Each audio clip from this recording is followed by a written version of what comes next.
بل اوریدونکو پوښتنې ته محترم محمد ورور پوښتنه کوي ما په یو کتاب کې یو مسله ولیدله چې کله امام جمع ورکوي او غلط سي بیا مقتدی هغه ته فتح ورکړي نو که امام د مقتدی فتح واخیسته نو د امام ټول المنځ فاسد شو او که امام فتح وانخیسته نو د مقتدی منځ فاسد شو. که دغه موضوع په اړه مفتي صاحب وضاحت راکړي.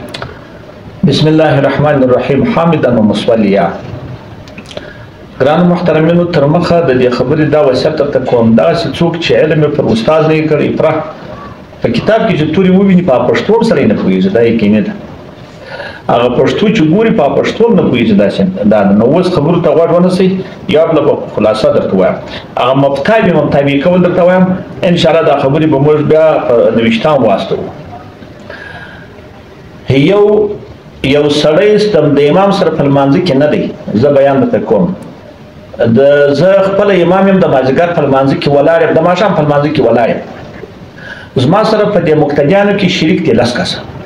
یو بل سړی هلته ولاړ دی جلا نفل کوي یو جلا فرض کوي دعا زموږ سره په لمانځه کې شریک نه دی. دغسې خلاص دغسې ولاړ دی لمونځ نه کوي دا یې په دا دروسو رسرتو کې که چیرې راولاړ که څو ما ته یې پته راکړه زه خطا وتم زه امام یم دی خو زما مقتدی نه دی. نو په دغه صورت کې بعضې وایي که دغه الفاظ تسې و دې ځای ته پام وکړئ د هغه که پر مانځه ولاړ و که پر نفل ولاړ و که پر فرض دغه لمونځ فاسد شو او که پر مانځه ولاړ و نو هغه لمونځ نشته د هغه زما له که ما اخذ په وکړي تر تمام د پټې مخکې اخذ په وکړم او که تر تمام د پټې وروسته اخذ په وکړم په دواړو صورتو کې زما لمونځ فاسد دی. ځکه دا تلقن د خارج شو او د هغه سړي دپاره بیا تعلیم شو په لمانځه کې دا د کلام سره مشابه ده لکه خبرې سره وکړي او په دې کې تکرار هم نه غواړي چې 2 واره 3 واره وکړي. بعضې کتابونه پر هغه تللي غلط شوي دي. کلام که لږ وي که ډېر بس د لمانځه څوک دی مفسد دی. او که داسې فکر وو چې دا ما ته پته راکړه ما ته خپل ځان معلوم دی زه خو په خیرات کې خطا وتم هغه ما ته پته راکړه چې پته راکړه زه خپل راولاړ شولم په یاد مې شو هغه یاد مې شروع کړي د ده په اخذ مې نه دی کړی لمونځ نه پاسېدېږي. یو دوم صورت دا دی د ده پته مې واورېده خو د ده پته مې اخذ ونه کړي ګوړې ودرېده چې ودرېدلمه وروسته مې خپل هغه یاد ته فکر شو چې دا خو پر ما باندې شته بیا مې داسې واخیستې لمونځ نه پاسېدېږي. او که مې د ده راولاړ شو د ده د قول مې دغه واخیستی که هغه د پته تامه کړې وي ما نه د پټ چې ما چې شروع کړي ما ته رامعلوم شو اخذ مې وکړي یا پته خلاصه کړه ما واخیستې په دا دواړو صورتو کې که مې د ده څه اخذ وکړي لمونځ فاسد دا خو د باندې دی. حتی یو صورت درته وایم دغه هغه په پای کې بیا درته راشي خو دلته بیا درته وایم که زما سره مقتدی ولاړ هغه بل سړي زما مقتدي ته پته ورکړه دا زما مقتدي د هغه بل سړي څخه اخذ وکړي د پټې باره دا مقتدي ما ته پته راکړه ما د دغه په اخذ وکړي بیا د دروسو لمونځ پاسېدېږي. ګورې هغه ډېر تاواني دی دا خو د بل اوس نو دغه صورتونه باره تشته ډېر دي. مقتدي ته پته ورکړه دا خو هغه خو ضرورت نشته دی ولې پته ورکوي او منفرد مقتدي ته پته ورکړه مقتدي منفرد ته پته ورکړل امام راولاړ که څوک بل سړی په لمانځه کې ورسره شریک نه دی هغه ته پته ورکړه یا امام مقتدي ته پته ورکړه. په دا ټولو صورتو کې چې هغه ماسې هر چا چې پته ورکړه د فاتحې لمونځ فاسدېږي بل که اخذ په وکړي د هغه لمونځ هم فاسدېږي. دا غوږ نسئ دا یو تاسې خطا نه وځئ. دا هغه څوک دی چې په لمانځه کې څوک وي هغه ورسره شریک نه وي هغه خدای دې وکړي چې په بل نفلي لمانځه کې که په فرضي لمانځه کې که دغسې وي. او بل بیا دا دی چې خپل مقتدی پته ورکړي دغه کې 3 صورته دي. په هغه بل کې هغه 6 صورته علما ویلي دا 6 صورتونه به درته وایم. پته د مقتدي و مقتدي ته پته ورکول د مقتدي و منفرد ته پته ورکول د مقتدي و غیر مسؤلي ته هغه او پته د مقتدي و امام اخر ته د بل چا امام ته او پته د امام و یو شخص ته هر چاته چې او پته د منفرد و یو شخص ته چې هر څوک وي.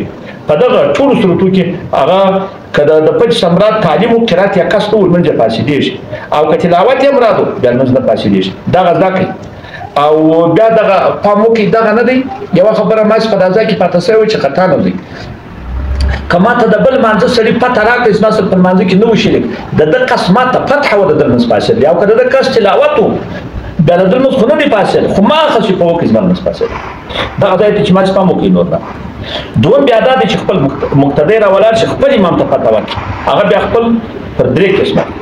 اول چې امام ته پته ورکړي امام واجب قرات نو پر کړی واجب قرات یا په الحمدلله کې خطا وکړي یا په صورت کې 3 آیات نه دی ویلي یا دا دی دا یو په دغه وخت کې نه د مقتدي لمونځ پاتې نه د امام چې امام هم اخذ کوي کې مقتدي هم قصد تا وي چې قصد یې وچاته وي ورته پته ورکول هم وي. دوهم چې پته ورکړي خپل امام ته خو امام دومره قرات ویلی وي چې هغه راولاړ کړي چې لمونځ په پردی خو بیا ووایه په دغه کې څنګه دی.